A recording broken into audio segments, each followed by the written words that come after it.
All was going well. But we knew there had to be more of us out there. West Road.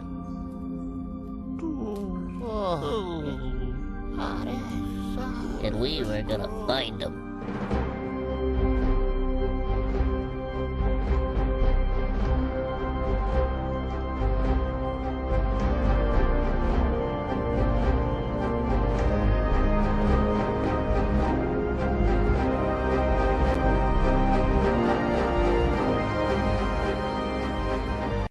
After getting 100% completion in Oddworld Abe's Exodus, you get a release date on Oddworld Inhabitants' next game. Their next game was the sequel of Abe's Exodus, called Oddworld, Munches Oddysee, and it was planned to be released in the year 2000. The sequel was going to be the biggest evolution to the series, turning the Oddworld games from cinematic platformers into a 3D platformer. Judging from the graphics and the design from Oddworld Abe's Oddysee and Exodus, making both of those games must have been really difficult developing those games because, as I said before on the last episode of Oddworld Quintology, it still is the best looking game I've ever seen, and it took Oddworld Inhabitants years to make both of them.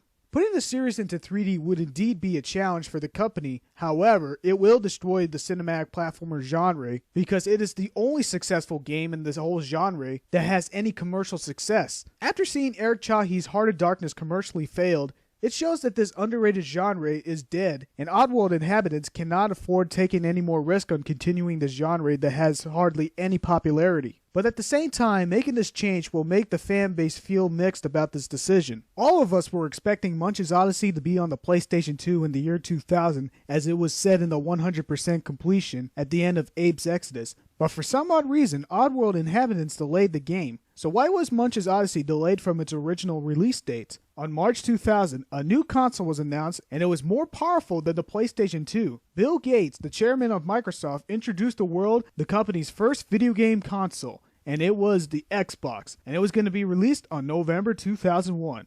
Even though the PS2 is my favorite console, and I love it to death, I will not deny that the Xbox technology was more outstanding than the PS2. I searched all over the internet and I can't find any record of Oddworld Inhabitants saying anything about their decision to go on Xbox rather than the PlayStation 2. But my guess is that they need the best technology to run Munches Oddysee. Oddworld Munches Oddysee was a launch title to Microsoft's Xbox with Halo Combat Evolved, Dead or Alive 3, Mad Dash Racing, and Project Gotham Racing. It was a great marketing strategy to put the third installment of the Oddworld series as a launch title because in my eyes, if they haven't, then the game wouldn't get enough attention or do well in sales. Finally, Oddworld Munches Oddysee was released, and the biggest question that was on everybody's mind was, who the hell was Munch? Well, Munch is a gabbit, which is a frog-like creature with one leg. Munch was living happily in the lake with his school of gabbits, until one day he found out that all the gabbits were gone. Munch tried to use his call to find his kind, but no one answered back. Until one day he heard a response of his call, which leads him to search for them on land. But that call that he was hearing wasn't actually from an actual gabbit, but rather it was a recording attached to a bear trap. Munch got caught by a bear trap, then he was captured by the same ones who was responsible for the gabbit's disappearance. Munch was sent to Viker's lab where they implanted a sparkling sonar device in Munch's head. The Vikers discussed that this device was a flawless plan to use Munch as a slave to gather trap animals for them, allowing them for more time for research and saving money as well. The plan backfires when the two Vikers left. Munch discovered that the device that is attached to his head can be used as a powerful electrical shock attack to set himself free and free his new friends, the vicious lab specimens called the Fuzzles. Since freeing the Fuzzles, they now obey Munch's commands and protect him from the Vikers and help him find his escape. You might be wondering at this point, where's Abe? Well, he's still in the search for the Mudokons, but he doesn't know where else to find them. So we're introduced to a new character, the almighty Raisin, who's there to help foretell where to find the Mudokons. He told Abe and his Mudokon friends, if they were to find the rest of his kind, they must find Munch in Viker's lab. Without any more to say, Abe begun his search for Munch, and together they must free the captured Mudokons, Fuzzles, Gabbits, and other creatures that are captured in Oddworld. Like I said, turning the series from a cinematic platformer into a 3D platformer is a totally different experience gameplay-wise. But Oddworld Inhabitants gave us more than what we were all expecting because out of all the 3D platformers that I've played, this one is the most unique and different. And saying that as a veteran of 3D platformers, That's saying a lot. In the beginning of Munch's Oddysee, you play both Abe and Munch separately, but then later on at a certain point of the game, you'll end up playing both Munch and Abe. Not at the same time, but rather switching characters back and forth at the player's own will. This is very reminiscent to another 3D platformer called Bugs Bunny and Taz Time Busters. In that game, in single-player mode, you can switch to either Bugs or Taz, and it's mandatory to switch them to solve puzzles that involve using more than one character, and they have different abilities to use for various situations. So you can see that Oddworld Munch's Oddysee shares a lot of similarity to Bugs and Taz Time Busters. In Munch's Oddysee, you see both Munch and Abe have very different abilities. So let's start with Abe. Playing Abe in 3D is very different than playing him in the previous Oddworld games. Here, Abe has much more cartoony physics, while in Abe's Oddysee and Exodus, it was very lively, similar to Another World and other cinematic platformers, which is what this 2D subgenre was all about. With the cartoony physics, this made jumping quite difficult to manage when platforming because whenever he jumps and falls, it does it quicker than normal. But what remains in the series is your goal to save in Mudokons. Abe still has the ability to command any Mudokon in sight. The GameSpeak feature still remains in the series, and Oddworld inhabitants improved it from Abe's Exodus. Remember those times when it was frustrating to get their attention by saying hello, then make a second command and making them follow you? Well, Oddworld inhabitants fixed that problem by making them automatically follow you by just saying hello, by pressing the Y button for the closest Mudokon to follow you, and press and hold the Y button to gather numbers of Mudokons. Other commands that Abe can do is to command his fellow Mudokons to stop following him when the player decides to be alone in certain parts of the game, and command them to work, which is chanting on a puzzle, or other puzzles that involves teamwork, and new to the series is to command all your Mudokon friends to attack enemy on sight. Finally, this is where the Mudokons can be more useful than just solving puzzles. You can gather an army of Mudokons and make them attack Sligs, Vikers, and anything else that stand in your way. This made the ability to command Mudokons to attack to feel not only the next biggest installment for Oddworld, but more of a real-time strategy.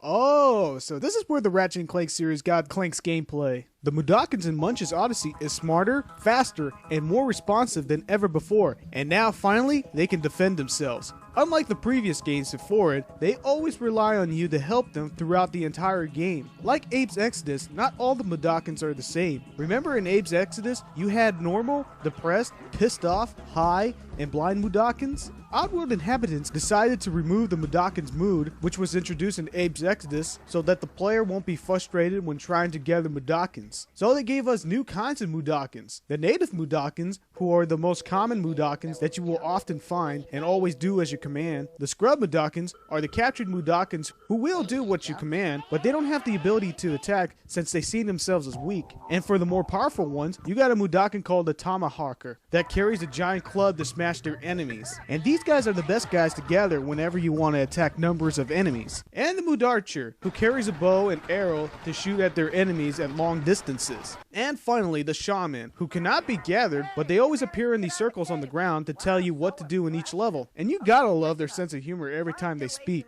Just like the previous games, once you gather Mudokons, you must save them to complete a level by sending them to a bird portal, or try to get the right amount of saved Mudokons in order to get a good ending, or save every one of those helpless creatures in every level to get a 100% completion. What I love about the Mudokons here in Munch's Oddysee is that they don't die in just one hit from your enemies like the previous games before it. They have a certain amount of hit points, which makes this RTS element of the game feel like they're in a real fight. When any of them die, it doesn't mean that you can't bring them back to life. Introducing the Mudokon Resurrection Totem. This is where you can bring back dead Mudokons and have a much better chance of getting a 100% completion. But don't expect that there's a resurrection totem in every level. But there is a catch in resurrecting dead Mudokons with the Resurrection Totem. It requires a certain number of spoosh rubs to resurrect Mudokons. Spoosh rubs are these green blob-like things that were meant to be used as exchange. Spoosh rubs are this new source of magic for activating Mudokon artifacts and more. Spoosh rubs can be found anywhere, and like most platformers, they were put in a line of them so that they can lead you to where you need to go, like how other 3D platformers do in their collectibles.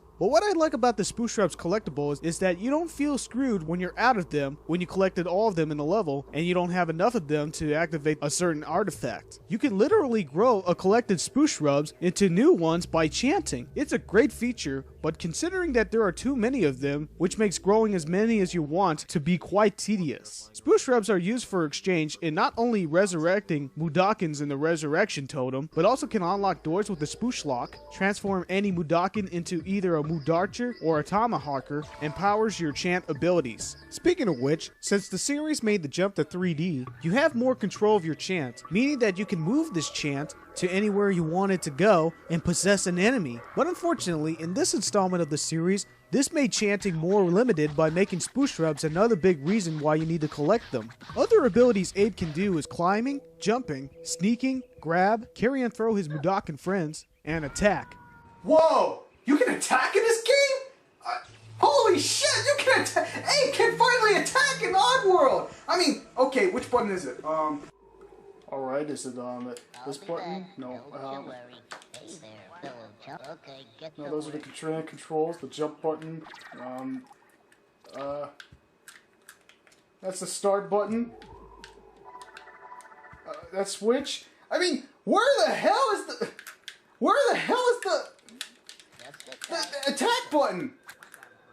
Whoa, I just did something there. You just hang here for a while.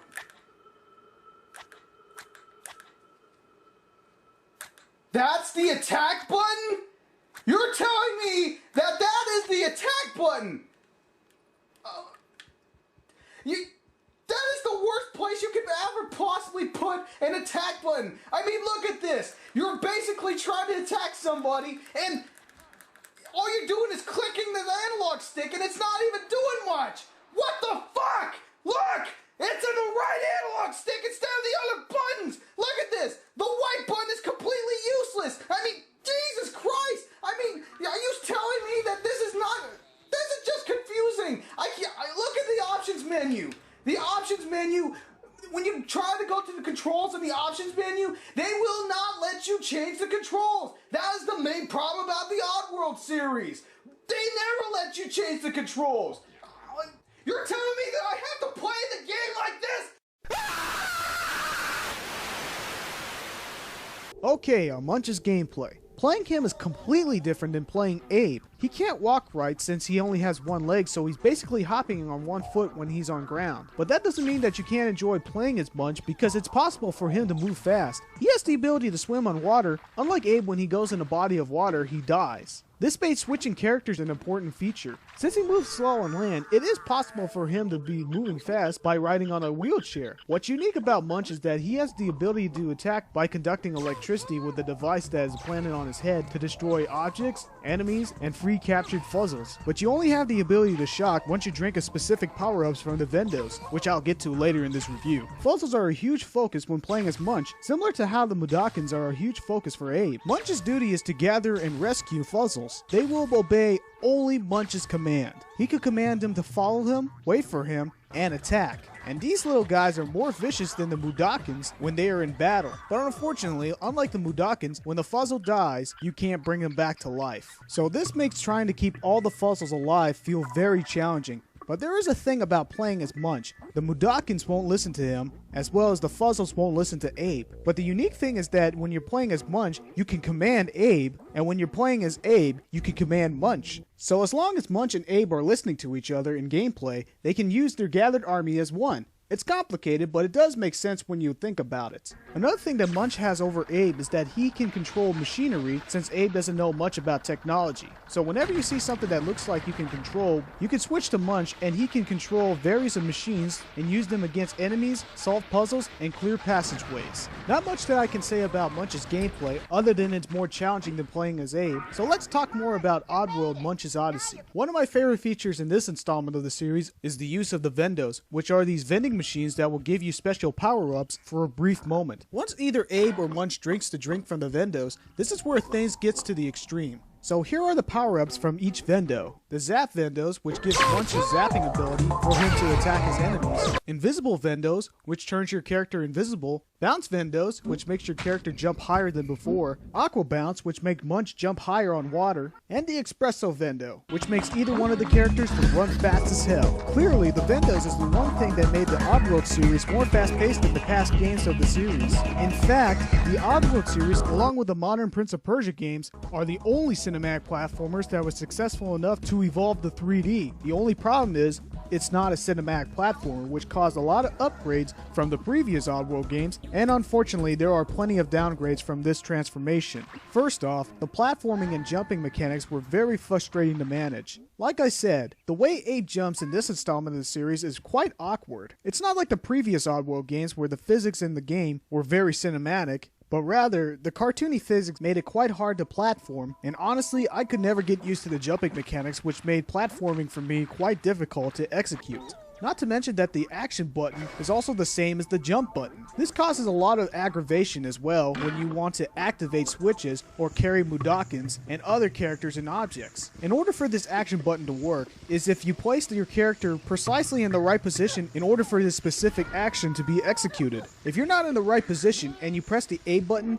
you're going to jump and it will ruin your concentration to make your character to do a certain action. I have to go back to the controls because it shows that Oddworld inhabitants are not very familiar in making 3D games. Quite frankly, I would prefer my game speed control to be on the D-pad rather than the X, Y, B buttons that are more suitable for specific actions, like for instance, the attack button, and separate the action button with the jump button. But most of all, why is the camera controls on the D-pad? By my experience in 3D games, moving your character will cause your camera to move on its own, especially when you move your characters in certain locations. And to see camera controls to be close to your character movement controls seems misplaced because whenever I move a character, I also want to move the camera so I can see where my character is going when I'm controlling him. Clearly, the camera controls should have been on the right analog stick, so I can move my character and my camera at the same time. And back on the attack button that's on the right analog stick, you can see that Oddworld inhabitants wanted to make Munch's Oddysee a puzzle-type 3D platformer by putting the attack button where we least expected. Honestly, I hate clicking on the right analog stick again and again just to attack my enemies,